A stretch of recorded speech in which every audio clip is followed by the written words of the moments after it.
सरकारनं धनगर आणि बंजारा समाजाला अनुसूचित जमातीतून आरक्षण दिल्यास सरकारमधून बाहेर पडणार.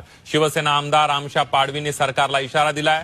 आदिवासींमध्ये बंजारा धनगर समाजाला घुसू देणार नसल्याचा इशारा आमशा पाडवी यांनी दिलाय. हैदराबाद गॅझेट आला म्हणून कुणीही आदिवासी समाजाचं आरक्षण घेणार का असा सवाल पाडवी यांनी उपस्थित केलाय. त्यामुळे आरक्षणावरून आता सत्ताधारी आमदारांमध्ये जुंपल्याचं पाहायला मिळतंय. कारण काही दिवसांपूर्वी धनंजय मुंडेंनी मुख्यमंत्र्यांना पत्र लिहून बंजारा समाजाला एसटी प्रवर्गातून आरक्षण देण्याची मागणी केली होती.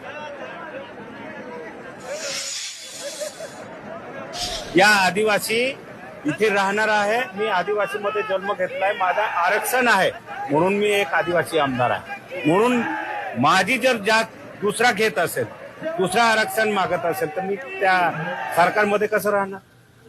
म्हणून मी हे जर विषय आला मी सरकारमधून बी बाहेर पडेल.